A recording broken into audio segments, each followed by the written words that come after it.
Welcome to Manufacturing Tech Australia with Shane Williams and Paul Mason. G'day Ed, welcome to Manufacturing Tech Australia. G'day. So we're here with Edward from DroneHand. Do you want to give us a bit of a spiel about how drones have been used in industry and what you guys do? Yeah, well, essentially we're using autonomous drones to save farmers time and money. Basically, we're using machine learning to identify, locate and classify livestock, but while the drone's out there, it can also be checking the fences, looking for breaks and checking water sources. And we're doing it autonomously to make it easier for farmers. Essentially, reduce a job that may take 2 or 3 hours of driving around to half an hour. Yeah, right. And so you say autonomously, so I can see in the photo behind you, you've got a fella there with his remote controlling the drone, but you can actually fly these things without intervention, can you? That's right. So what's happening here is I'm holding the controller, but the actual software itself is flying the drone. It is taking control of the drone and flying it on a predetermined route across the paddock to take a live streaming video, which is sending you back constant information saying you've got this many animals, this is where they are. If any of them have a certain problem or issue, that'll flag as a problem and tell you where to go to address that, to fix it. What size properties are typically using this sort of tech?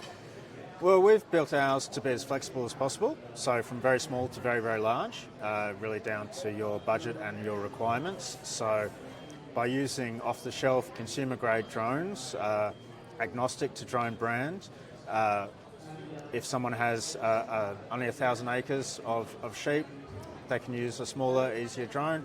If you've got 100,000 cattle in Northern Australia, you can use a great big fixed-wing drone that can fly all day. It's as flexible as you would like it. Yeah, right. It's interesting you talk about it being, let's call it vendor agnostic in terms of the drone.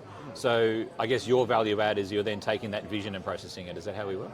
That's right. The program itself is an app, so it's downloaded to your phone or your controlling device like that.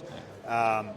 And the drone is actually taking the image and that's getting processed in the app. It's not being processed on the cloud, so we can be used out in the farms where there's no connectivity. It's all being processed in device. That was one of the questions I was going to ask you. Is that often a lot of these solutions are dependent upon 4G connectivity, and some are obviously looking at satellite and what have you, but this is all operating on your device. That's right. So that was something that I saw as being really important.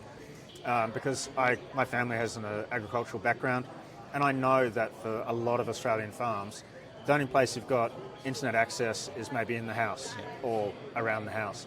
And so when I was getting my tech team together, I said to them, look, really, it has to work in device, otherwise we need to think again. Yeah. So my machine learning engineer has managed to simplify the processes enough so it works completely in device. Yeah, right. And how do you find the consumer grade drones or drones in general go with livestock? Does it scare them? Does it, Yeah, no, I mean, people are using them for mustering and all sorts of things, so they can certainly get the animals running. Yeah. But we fly ours at about 100 metres, yeah. and we find that about 100 metres, the animals may notice it, but they don't tend to scatter, they don't run. Right. If you're lower than that, sort of 20 metres or so, then yes, they're more likely to move around. Mm-hmm. And we want to get a true view of what the livestock behaviour is. If you go out in your ute, they're going to be either running away from you or running towards you looking for food. Yeah.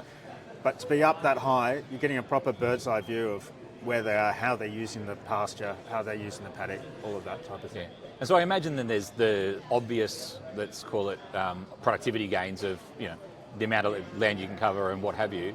But I'm imagining reduced risk for people that are doing that work, and then sustainability footprint of carbon and all sorts of stuff, right? Oh, all of that. I mean, utes alone are contributing to about 170,000 tonnes of CO2 a year. And when you think about the amount of time you spend driving around a property, you're adding to that. Yeah. It's not our key focus, but it's one of the benefits of what we're doing. And in terms of risk, I mean, that's how I came to this. My dad, he's 82, he's still on the farm, and I was working as just a commercial drone services provider, visiting Dad on the farm and taking some photos, and he looked over my shoulder and said, if that could check the sheep for me, I could stay on the farm longer. Because getting in and out of the ute, opening gates, he's got a cane, he's 82. And it made me think, how can we reduce the risks of vehicle use? How can we reduce the maintenance costs? How can we reduce the staffing costs? Yeah. You know, when today your farmhands costing between $60,000 to $120,000 a year, do you really want them just driving around, maybe not doing too much, when you could do it with the drone in half an hour and have that staff doing something you need them to do right now somewhere else? Yeah, right. And so the way I'm guessing your product works is a downloadable app subscription model, any drone you like, commercial grade off the shelf? That's right. Subscription model, download it. The first time you use it, you'll need to define your paddock boundaries, which is a pretty simple process of just on your computer drawing around where your paddocks are. From then on, very easy to use. Just open up the app, press which paddock you want today, cattle or sheep, or fences and water, Yep.